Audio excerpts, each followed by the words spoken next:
मैं ज्योतिरादित्य माधवराव सिंधिया ईश्वर की शपथ लेता हूँ। मैं विधि द्वारा स्थापित। बदले हैं चेहरे, नई टीम है तैयार।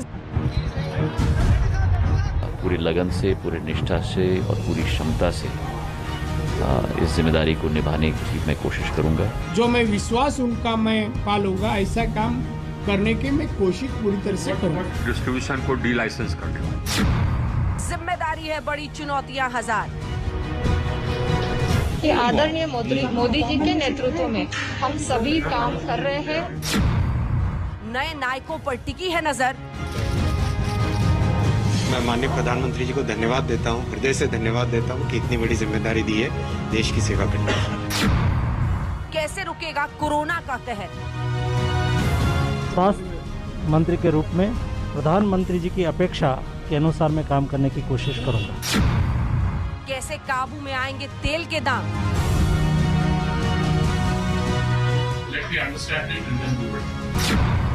बदलाव तो हुआ, कितना आएगा काम?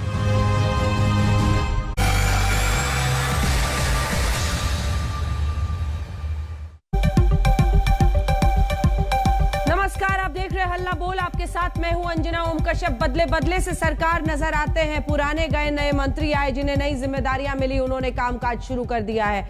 जी हां, इस वक्त देश के मन सामने एक बड़ा सवाल है कि क्या टीम मोदी में बदलाव से हालात बदलेंगे।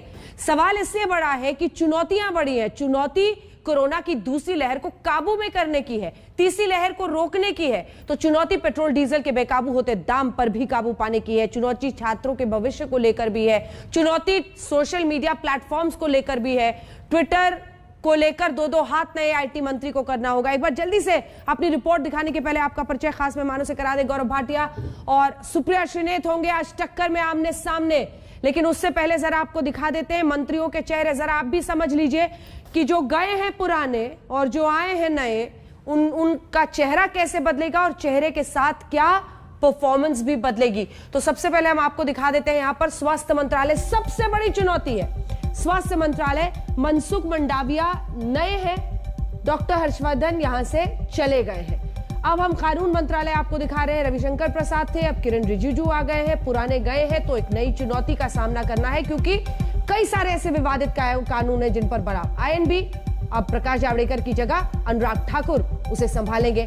शिक्षा मंत्रालय, धर्मेंद्र प्रधान को नए नियमों के तहत कोरोना के अंदर कैसे छात्रों के एग्जाम्स हो ठीक से, ये सब कुछ देखना होगा। तो ये बड़ी चुनौती शिक्षा मंत्रालय की है। श्रम मंत्रालय, कोरोना के वक्त मजदूरों की जो हालत हमने देखी थी, अब श्रम मंत्रालय में क्या ऐसे बदलाव किए जाएंगे, कैसे ये आप कम से कम माइग्रेशन हो, यानी दूसरे राज्यों में जाना पड़े, क्या कर सकते हैं आप, आउट ऑफ द बॉक्स क्या सोच सकते हैं, ये चुनौती भूपेंद्र यादव के पास होगी। तो ये तमाम मंत्रालय हैं जिनमें चेहरे बदले हैं। रसायन उर्वरक मंत्रालय मनसुख मंडाविया के पास है। याद रखिए, जो दवाइयां होती हैं, जो आपने देखी बहुत सारी दवाइयों की कमी कोविड के दौरान हुई थी, उन सबको अब इन्हें स्वास्थ्य भी देखना और ये मंत्रालय भी इनके पास है। सामाजिक न्याय मंत्रालय, अब डॉक्टर वीरेंद्र कुमार को प्रमोशन के बाद मिल गया है। थावरचंद जो पहले थे वो अब राज्यपाल बना दिए गए हैं। आईटी मंत्रालय, अश्विनी वैष्णव को अब शायद ट्विटर के साथ दो हाथ करना पड़े, ये भी एक चुनौती होगी, क्योंकि जिस तरह से सोशल मीडिया प्लेटफॉर्म्स और सरकार आमने सामने है, बड़े बदलाव, बड़ी चुनौतियां, बदले बदले से सरकार नजर आते हैं। जरा रिपोर्ट देख लीजिए। मैं ज्योतिरादित्य माधवराव सिंधिया ईश्वर की शपथ लेता हूँ। मैं विधि द्वारा स्थापित भारत के संविधान के प्रति सच्ची श्रद्धा और निष्ठा रखूंगा। हाँ, वो चले गए और नए मंत्री जी आ गए। मोदी सरकार के 7वें बरस में 7 जुलाई को जिन बड़े मंत्रियों का इस्तीफा हुआ, उन मंत्रालयों की चुनौती अब नए कंधों पर आई है। मनसुख मंडाविया ईश्वर की शपथ लेता हूं। कोरोना की दूसरी लहर से जूझते देश के लिए ये बदलाव कितना फर्क लाएगा, इस पर सबकी नजर रहेगी। पहले डॉक्टर हर्षवर्धन थे, अब मनसुख मंडाविया के कंधों पर स्वास्थ्य मंत्रालय की जिम्मेदारी होगी। राहुल गांधी ने अभी से ट्विटर पर पूछ लिया है कि क्या अब स्वास्थ्य मंत्री बदलने से वैक्सीन की कमी खत्म हो जाएगी। नए स्वास्थ्य मंत्री ने आज काम संभाला, लेकिन क्या पुराना खस्ता हाल खत्म हो जाएगा? प्रधानमंत्री जी ने मुझे स्वास्थ्य मंत्रालय की जिम्मेवारी दी गई है। स्वास्थ्य मंत्री के रूप में प्रधानमंत्री जी की अपेक्षा के अनुसार मैं काम करने की कोशिश करूंगा। तो सवाल यही कि मंत्री बदलेंगे हालात। बड़े बदलावों पर नजर डाली। हर्षवर्धन गए, मनसुख भाई आए, लेकिन कोरोना की चुनौती बड़ी है। धर्मेंद्र प्रधान गए, हरदीप पुरी आए, लेकिन पेट्रोल डीजल में आग जारी है। निशंक की विदाई हो गई, धर्मेंद्र प्रधान शिक्षा मंत्री बन गए, लेकिन छात्रों के भविष्य का सवाल है। रविशंकर प्रसाद गए और अश्विनी वैष्णव ने मोर्चा संभाला। ट्विटर पर लगाम लगाने का बवाल है। श्रम मंत्रालय की कमान भी संतोष गंगवार के हाथों से निकलकर भूपेंद्र यादव के हाथों में आ गई, लेकिन कोरोना काल में मजदूरों के हितों का सवाल जिंदा है। नरेंद्र मोदी ने चेहरे तय कर दिए हैं। 78 मंत्रियों का भारी भरकम कैबिनेट तैयार है। 2024 की उल्टी गिनती शुरू हो चुकी है। लेकिन चुनौती नंबर 1, 2024 जीतना है तो कोरोना को हराना है। जिस कोरोना से निपटने की नाकामी में हर्षवर्धन निपट गए, उसी कोरोना को निपटाने की चुनौती मनसुख मंडाविया पर है। मंडाविया गुजराती हैं, मोदी अमित शाह के विश्वस्त हैं, संघ की पसंद भी हैं, लेकिन कोरोना बड़ा इम्तिहान लेने वाला है। तो मनसुख भाई की परीक्षा शुरू होती है। अब कोरोना की दूसरी लहर खत्म नहीं हुई है। 45,000 से ज्यादा मामले आज भी आए। एक्सपर्ट्स लगातार कह रहे हैं तीसरी लहर 1-2 महीने में दस्तक दे सकती है। मोदी सरकार का मूल्यांकन कोरोना से जीत हार पर ही होगा। चुनौती नंबर 2, महंगाई का गुणाभाग, पेट्रोल डीजल में आग। हवाई जहाज वाला विभाग देखते रहे, हरदीप पुरी ने उड़ान भरी है। प्रमोशन के साथ पेट्रोलियम मंत्रालय का प्रभार मिला है और आज ही देश के लगभग 18 राज्यों की राजधानी में पेट्रोल की कीमत 100 पार कर गई है। चुनौती नंबर 3, धर्मेंद्र बने शिक्षा के प्रधान, कैसे होंगे इम्तिहान। पीएम मोदी के नए प्लान में शिक्षा विभाग की कमान धर्मेंद्र प्रधान के हाथों में है और चुनौती है कोरोना के खतरे के बीच स्कूली छात्रों का इम्तिहान कराने की। चुनौती नंबर 4, रविशंकर प्रसाद गए, अश्विनी वैष्णव को अब ट्विटर से 2-2 हाथ करना है। भारत में रहने वाले हर व्यक्ति को, भारत में काम करने वाली हर कंपनी को, सभी को भारत के नियम मानने चाहिए। अगर वो नहीं मानते, क्योंकि आपकी तरफ से नोटिस गया है, वो मंत्रालय पूरा इसका स्टडी करूंगा और डेफिनेटली इस पे जो नियम है उसके हिसाब से। चुनौती नंबर 5, देश में यूएपीए से लेकर कई नए कानून पर विवाद है। कानून मंत्रालय का काम अब रविशंकर प्रसाद की जगह किरेन रिजिजू को देखना है। बड़ा बदलाव है, सुनिए इस पर क्या कह रहे हैं Kiren Rijiju. Before taking full charge of the ministry, I can't just comment on anything which I am not briefed. I don't know about the thing in details. Sir, I can share the visions of the ministry once I understand the subject thoroughly. वैसे तो हर मंत्रालय अब 2024 के report card की तैयारी में जुट जाएगा, लेकिन बीते दिन किए गए बदलावों से परफॉर्मेंस का ग्राफ कितना ऊपर चढ़ेगा, सवाल ये है। और ये भी कि बड़े बड़ों का इस्तीफा आखिर क्या कहता है। आज तक ब्यूरो। गौरव भाटिया, राष्ट्रीय प्रवक्ता भारतीय जनता पार्टी की, सुप्रिया श्रीनेत, राष्ट्रीय प्रवक्ता कांग्रेस पार्टी की, हमारे साथ चर्चा में शामिल हो रही है। गौरव भाटिया जी, पूछ रहे राहुल गांधी कि स्वास्थ्य मंत्री बदले तो अब क्या वैक्सीन की कमी खत्म हो जाएगी।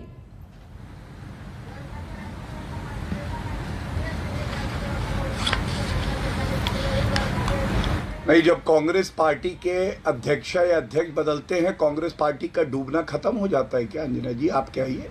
ये कांग्रेस पार्टी की सोच है और ये इनकी एक कल्पना है कि कोविड का संकट, मैं तो शुरुआत ही करूंगा हर्षवर्धन जी के अच्छे कामों से। आज उन पे ठीकरा फोड़ रहे हैं, कह रहे खराब काम किया है अंजना जी, जिन्होंने सुनिश्चित किया कि पहली वेव में मजबूती से भारत सबसे अच्छा कार्य करे, दूसरी वेव को नियंत्रित किया, तो हटाया क्यों? 36 करोड़ वैक्सीन दी और उसके तो बाद हटाया क्यों सर? हटाया तो आपने ना, कांग्रेस पार्टी ने थोड़ी हटा दिया। देखिए, ऐसा है अंजना जी, आप ये पहले बात बताइए कि जो क्षेत्र अधिकार, विशेष अधिकार प्रधानमंत्री का होता है, जो योग्य लोग हैं उनकी जरूरत सरकार में भी होती है और संगठन में भी होती है। और अगर कोई बदलाव आता है तो इसका ये मतलब थोड़ी ना है कि कोई मंत्री अच्छा काम नहीं कर रहा है। नए विचारों वाले, ऊर्जावान युवा, महिला, अनुसूचित जनजाति, अनुसूचित जाति, पिछड़ा, सभी वर्गों को हमने भागीदारी दी है और इनको क्यों मिर्ची लग रही है? देखिए, बात बिल्कुल स्पष्ट है कि जब जब आती है नरेंद्र मोदी जी की आंधी और उड़ जाता है राहुल गांधी, तो ये लोग दर्द अपना दिखाने लगते हैं। मैं तो केवल एक कहूंगा कि एक तीर से कितने निशाने साधे हैं आप देखिए, और एक तीर जाके इनके दिल पे भी लगा है। पहला, ये लोग कहते थे कि एनडीए का गठबंधन कमजोर हो गया है, एलजेपी, उसके बाद जेडीयू, उसके बाद अपना दल, बड़ी मजबूती से हमारे साथ आ गए। दूसरी बात, ये लोग जब अल्पसंख्यकों की अनदेखी हो रही है कहते थे, तो ये तो केवल मुस्लिम मुस्लिम मुस्लिम करते थे। इस मंत्रिमंडल में तो सिख भी हैं, ईसाई भी हैं, 2 लोग बौद्ध भी हैं, तो इसलिए अल्पसंख्यकों की भी पूरी भागीदारी है।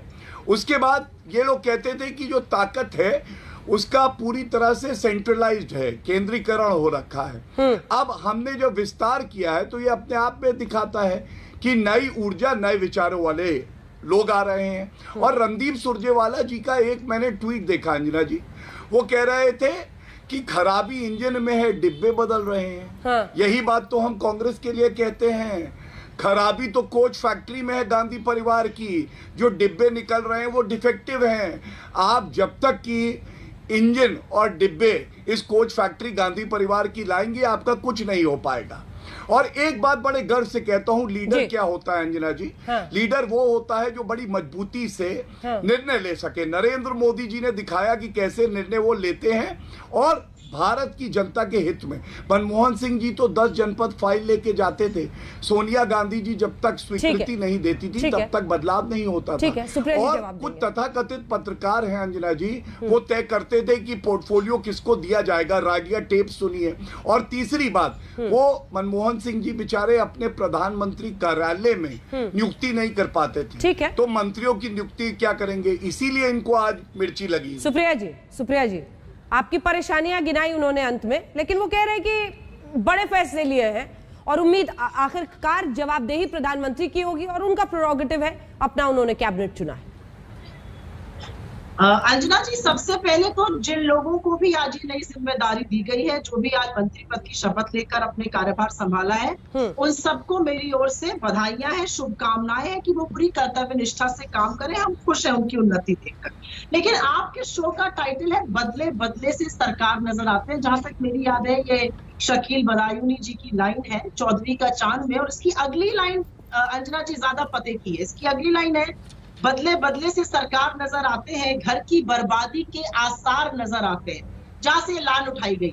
और मुझे ऐसा लगता है कि इससे ज्यादा कभी कोई क्रियान्वित लाइन हो ही नहीं सकती थी। मैं पूरी बधाई और पूरी शुभकामनाएं देना चाहती हूँ, लेकिन मैं दर्शकों के सामने 2-4 बातें रखना चाहती हूँ। पहली बात क्या है, इन्होंने कहा कि बहुत बढ़िया काम किया सबने इतना बढ़िया काम किया, तो पुरस्कृत करने की बजाय हटा क्यों दिए गए? पहला सवाल तो ये है। योग्य लोग लाए गए, तो क्या पहले अयोग्य लोगों ने 2 साल तक इस सरकार को गर्ताल में डाल के हमारे देश को गर्त में भेज दिया?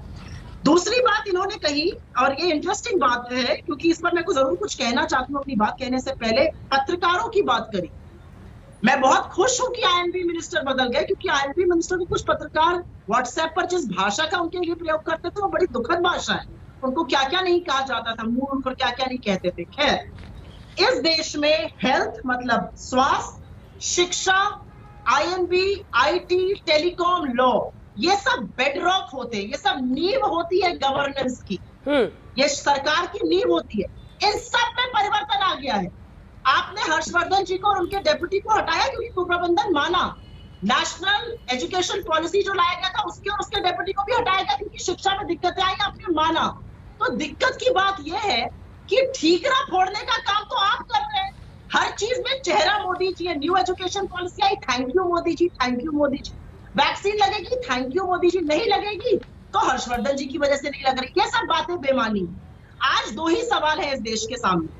इस देश में अभी तक 7 करोड़ लोगों से कम को 2 वैक्सीन कम क्यों लगे हैं? 6 करोड़ 89 लाख लोगों को 2 वैक्सीन लगे। पहली बात। दूसरी बात पे ज्यादा पता की कहना चाहती हूँ, रोज वैक्सीन लगने हैं 80 लाख, लग रहे हैं 31 लाख। इसकी जिम्मेदारी कौन लेगा? आप फेरबदल कर लीजिए। सच ये है कि चोला बदलने से अंदर का आवरण नहीं बदलेगा। मोदी जी और शाह जी ये सरकार चलाती आए हैं। ठीक है, वो सवाल उठा रही है सुप्रिया जी की सिर्फ चोला बदला है। ठीक है, आप कह रही है सिर्फ चोला बदला, लेकिन गौरव भाटिया जी चित भी पट भी दोनों मत कीजिए ना। एक सेकंड। प्रधानमंत्री ने सबका काम रिव्यू किया। हाँ, प्रधानमंत्री ने उसके बाद तय किया कि किसको रखना है, किसको निकालना है, किसको प्रमोशन देना है। 2 चीजें हो सकती है, या तो आप पार्टी के काम के लिए अपने अच्छे मंत्रियों की आहुति दे रहे हैं क्योंकि इन्होंने अच्छा काम किया है, जो कि सही नहीं दिखाई देता है, दूसरी तरफ अगर उनका काम अच्छा था, अगर आप उनके काम की बड़ाई से शुरू कर रहे हैं सर, तो करने देते ना। अभी तो सेकेंड वेव है, थर्ड वेव की आशंका है। सोचिए ना, ट्विटर के अधिकारी वहां हंस रहे होंगे कि यहाँ दो हाथ उनके साथ कर रहे थे और यहाँ तो उनकी छुट्टी हो गई।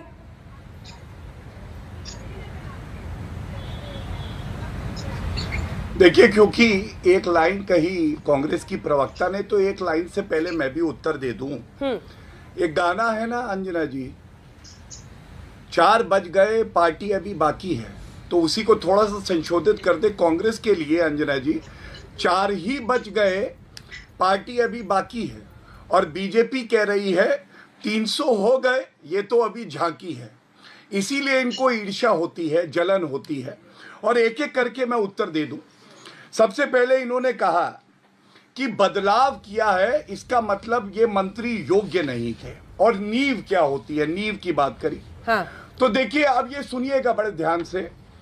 यूपीए 1 में होम मिनिस्ट्री में शिवराज पाटिल जी, याद करिए किस तरह से 26/11 का दुर्भाग्यपूर्ण एक हमला हुआ मुंबई का, और उसके बाद वो सूट बूट पहन के आ गए थे और वहां पे बदलाव हुआ, पी चिदम्बरम आए। 2009 और 14 में यूपीए 2 में पी चिदम्बरम को बदल के सुशील कुमार शिंदे आए।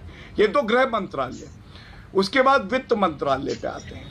पी चिदम्बरम थे, बदल के प्रणब मुखर्जी आए, और यूपीए 2 में प्रणब मुखर्जी को बदल के फिर से पी चिदम्बरम आ गए।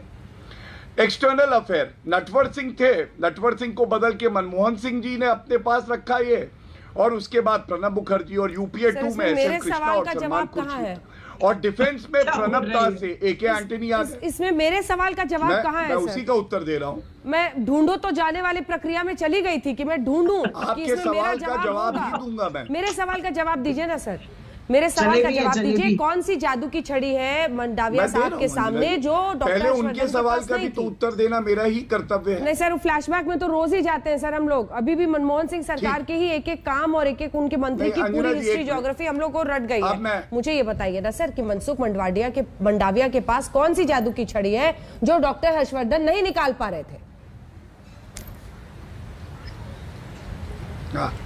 अंजना जी, मैं फिर से एक बात बिल्कुल स्पष्ट करूं कि कोई मंत्री अगर हटता है मंत्री परिषद से और उसको संगठन की जिम्मेदारी दी जाती है, या इस बार एक मंत्री हमारे थावरचंद गहलोत जी थे जिनको गवर्नर बनाया गया, इसका ये निष्कर्ष नहीं निकाला जा सकता कि उनके मंत्रालय चलाने में कोई कमी रह गई थी।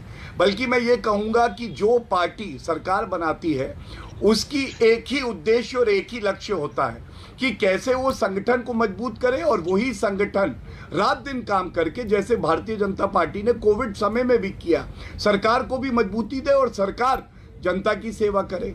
हमारी टीम के कैप्टन नरेंद्र मोदी जी हैं, उनका हक है कि वो अपनी टीम को चुने और नई जिम्मेदारी हर नेता को दें। इसमें ये अर्थ निकाल लेना कि उसकी योग्यता में कमी थी, जिन मंत्रियों को हटाया गया, ये उचित नहीं होगा। और मैं एक बात और कहूंगा, अगर आप इजाजत दे तो। बोलिए। देखिए, एक युवा मंत्रिमंडल बनाया गया है, इससे तो कोई इंकार नहीं कर सकता है। मुझे याद आ रहा है जून 2013 में शीश राम ओला, कांग्रेस के मंत्रिमंडल का विस्तार हुआ। उम्र थी 85 साल। जिनका हिल गया था पुर्जा, उनमें मनमोहन सिंह जी ही ढूंढ रहे थे ऊर्जा। ये हाल था। कम से कम ये तो आप मानेंगे कि नए विचार, युवा, महिला, इस शक्ति के साथ हम एक नए मंत्रिमंडल के भाव से सेवा करेंगे जनता की, और ये तो एक सकारात्मक कदम है। इनको क्यों मिर्ची लग रही है? और एक बात और कहूंगा रविशंकर प्रसाद जी की भी।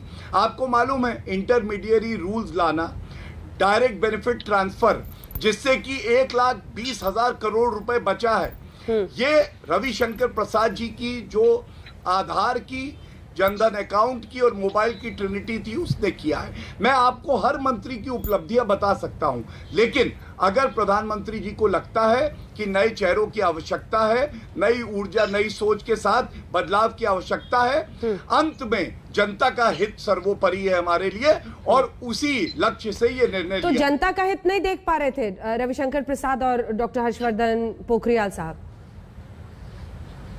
उनको नई भूमिका मिलेगी, आप इंतजार करिए, देखिए।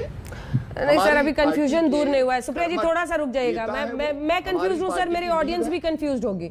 एक बार और थोड़ा सा क्लैरिटी दीजिए। रिपोर्ट कार्ड पीएम ने देखा कि नहीं देखा, रिपोर्ट बना कि नहीं बना सबका, क्या वो खरे नहीं उतरे प्रधानमंत्री के जो उम्मीदें थी उस पर? और अगर वो खरे उतरे तो फिर आप उनको बाहर क्यों कर रहे हैं? और अगर आप कह रहे हैं कि वो अच्छे थे यहाँ भी और अच्छा काम पार्टी में करेंगे तो आप अच्छे मंत्रियों की आहुति दे रहे हैं क्या? उत्तर दूं इसको सर डायरेक्टली, थोड़ा सा नेहरू और मनमोहन सिंह में जाए बिना जरा समझाइए।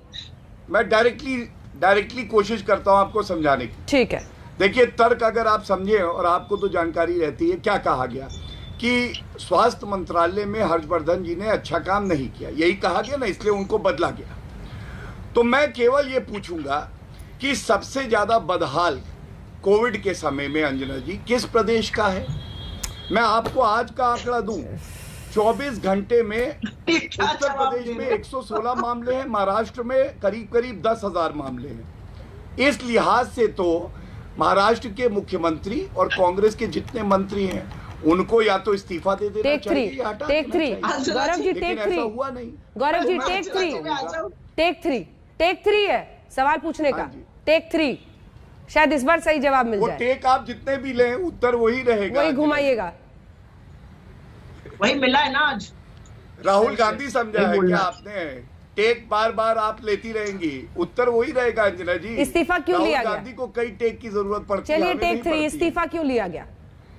मैंने आपको इस इस्तीफे का क्या मतलब है? ये इस्तीफा क्या कहता है? स्पष्ट कर दिया।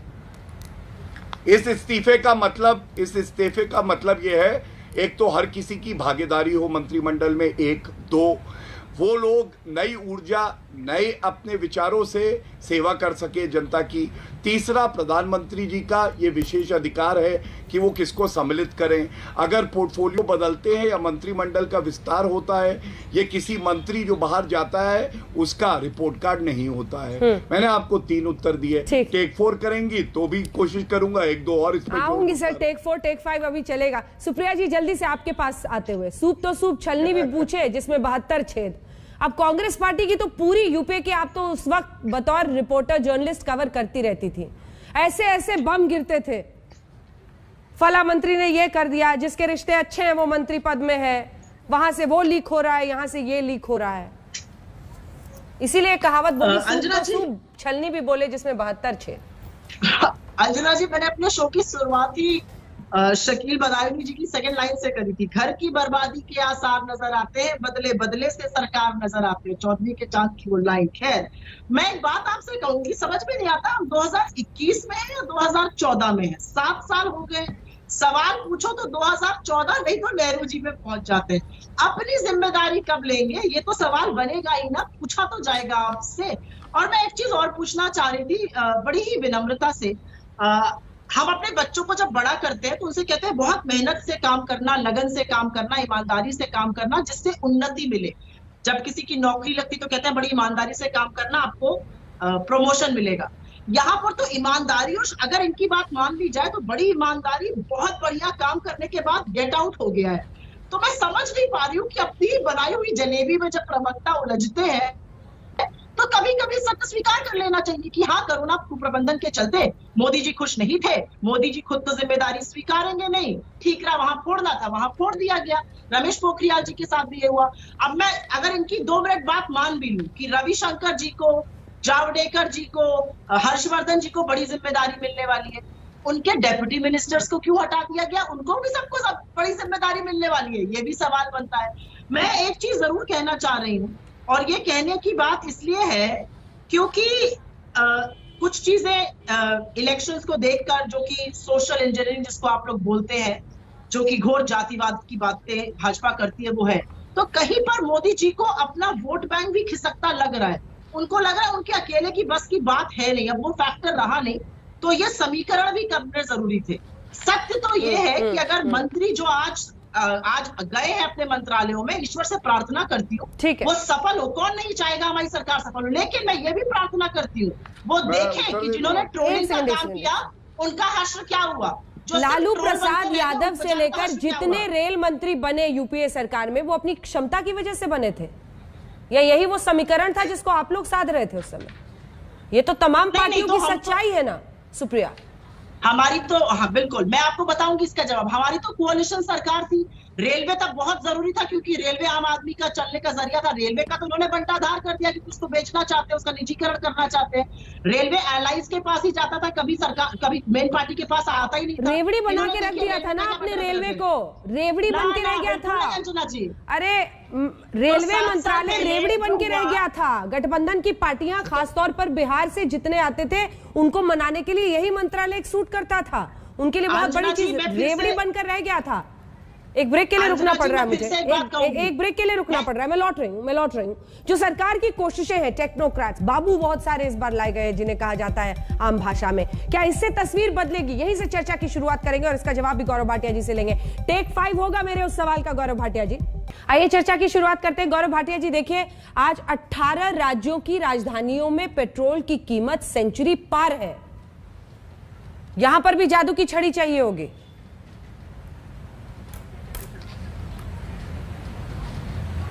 देखिए अंजना जी, पहली बात तो जो एक एक रुपया टैक्स का कलेक्शन होता है उसमें 2 कंपोनेंट हैं, एक सेंट्रल का, एक स्टेट का।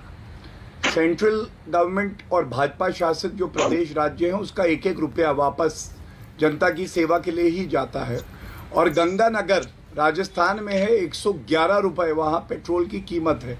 तो जो पेट्रोल के दाम, डीजल के दामों पे सवाल पूछ रहे हैं उनसे एक सवाल मेरी तरफ से पूछ लीजिएगा कि ऐसा क्यों है कि वहाँ पे आप जो टैक्स प्रदेश की सरकार लगा रही है उसे कम नहीं कर सकते। लेकिन मैं एक बात जरूर कहना चाहूँगा, नरेंद्र मोदी जी ने दिखाया किस तरह से नेतृत्व क्षमता है और बड़े बदलाव देश हित में, जनता के हित में कर सकते हैं। वरना आप सोचिए, मैं एक उदाहरण देता हूँ और ये लीडरशिप क्वालिटी है कि डिसीजन मेकिंग करे। जो नीतिगत फैसले लेने हैं उसको ना ले पाए, लकवा मारा हो, ये नहीं होना चाहिए। 26/11 टेरर अटैक हुआ, फाली हुमी मेजर गए मनमोहन सिंह के पास, कहा पाकिस्तान को हम सबक सिखा देंगे। उन्होंने कहा मैं सोनिया गांधी से पूछ के आता हूँ। पुलवामा हुआ, एयर चीफ मार्शल गए मोदी जी के पास, मोदी जी ने कहा पाकिस्तान को ठोक दो। ये एक बड़े फैसले लेने की ताकत होती है, वो ताकत नरेंद्र मोदी जी में है, इसीलिए इनको परेशानी होती है। दूसरी बात आप मुझे ये बताइए अंजना जी, 43 नए मंत्री आए, क्या ये नहीं दिखाता कि यहां निर्णय लिए जा सकते हैं देश हित में? और दूसरी तरफ मैं पूछता हूं, 2 साल हो गए ये अपना अध्यक्ष नहीं चुन पाए। और 85 साल के ओला जी के बारे में तो मैंने आपको बताया, आप याद करिए जब अध्यक्ष हटी, ये राहुल गांधी जी ने इस्तीफा दिया, तो कार्यकारी अध्यक्ष कौन बना था? जिसका हिल गया है पुर्जा, उसमें ढूंढ रहे हैं ऊर्जा, मोतीलाल वोरा जी, भगवान उनकी आत्मा को शांति दे, स्वर्गीय हैं, 90 साल के थे। यही फर्क है कि एक तरफ ये लोग भ्रष्टाचार करते थे, कैबिनेट में किसको कौन सा मंत्रालय मिलेगा, टेलीकॉम मिनिस्ट्री, याद करिए अंजना जी, टेलीकॉम मिनिस्ट्री डीएमके को ही जानी थी क्योंकि उनको भ्रष्टाचार करना था। और मनमोहन सिंह जी से जब पूछा गया तो उन्होंने क्या कहा आपको मालूम है? उन्होंने कहा कोएलिशन की मजबूरियां होती हैं, मतलब भ्रष्टाचार भी मजबूरी थी कांग्रेस की, ये मनमोहन सिंह जी ने कहा था। तो ना वो मंत्रालय दे पाते थे, ना वो कैबिनेट में ला पाते थे मंत्रियों को। और दूसरी तरफ मजबूरियां तो आपकी भी दिख रही है ना सर, ईमानदार जो निष्ठावान है ये लोगों को हम जगह देंगे गौरव जी, नए विचारों के साथ हमारे मंत्रिमंडल में। गौरव जी, जो मजबूरियां आप उनकी गिना रहे हैं वो आपकी भी दिख रही हैं। आप यूपीए 3 थोड़ी हैं या यूपीए 4, आप एनडीए है ना। आप बताइए, पशुपति पारस को आपने मंत्री बना दिया, कैबिनेट स्तर का, काबिलियत की वजह से ढूंढ के लाए पारस, बिहार का पारस। अपना दल से आप मंत्री बना रहे हैं तो ये सब क्या काबिलियत की वजह से ढूंढ के ऐसी काबिलियत का भंडारा आपको मिल रहा है? जेडीयू से आरसीपी सिंह को आप बना रहे हैं तो क्या उनकी काबिलियत की वजह से है? तो आपने मैं उत्तर दे रहा हूं। और सर एक और चीज मैं भी बोल दूं, एक सेकंड, एक और चीज गौरव जी, अब कह रहे हैं सारे बीजेपी के नेता कि कांग्रेस से होके आ जाएंगे तो मंत्री पद मिल जाएगा, बीजेपी में खटते रहेंगे नहीं मिलेगा, बारी नहीं आएगी। सिलेबस के बाहर के सवाल पूछिए आज अंजना जी आपसे, बड़ी नाइंसाफी। चलिए वो तो राहुल गांधी का कोई सिलेबस ही नहीं है। अगर कक्षा 5 का भी आप सवाल पूछ ले, बेचारे पता ही नहीं। चलो इसका जवाब दीजिए, जवाब दो। राहुल गांधी मत समझिए सबको। अरे जवाब दीजिए। अरे आप मैडम टीचर जलेबी बना रहे हैं। इंदिरा जी ने मुस्कुराहट के साथ बीच में मत बोलिए मैडम, बीच में मत बोलिए, मैं उत्तर दूंगा। लेकिन आप मैडम नहीं है। राहुल गांधी को आप ये डंडा दिखा के काम ले सकती हैं। भाजपा का प्रवक्ता आपको ठीक करना जानता है मैडम, प्लीज। देखिए अंजना जी, आपने कहा ठीक, सवाल भूल गए, कम से कम चेहरे पे मुस्कुराहट आ गई। फिर से कहूंगा, तुम इतना जो मुस्कुरा रही हो, क्या गम है जिसको छुपा रही हो? अभी बताऊंगी आपका गम आपको। तुम इतना जो मुस्कुरा रही हो, क्या गम है जिसको छुपा रही हो? इतना न मुस्कुराओ। अरे राहुल गांधी पे मैं अभी बोलूंगा तो आप कहेंगे कि राहुल गांधी पे क्यों चर्चा करते हो? तो ठीक है, डिब्बा मैन्युफैक्चरिंग डिफेक्ट में खराब निकला, कोच फैक्ट्री की गलती है, जाके गांधी परिवार से कहिएगा। अब शांत रहिए। अंजना जी, आपने एक अच्छा सवाल पूछा, मैं उत्तर दे दूं। आपने कहा कि जेडीयू से, एलजेपी से, अपना दल से जो नेता मंत्रिमंडल में शामिल हुए हैं उनमें क्या योग्यता है। तो मैं आपको बता दूं कि आप याद करिए, नीतीश कुमार जी के नेतृत्व में हमने चुनाव लड़ा बिहार का, और बिहार में सीटें हमारी ज्यादा आई। उसके बावजूद भी वचन के हम लोग पक्के हैं, नीतीश कुमार जी वहां पे मुख्यमंत्री बने। मुझे आपको टोकना पड़ेगा गौरव जी।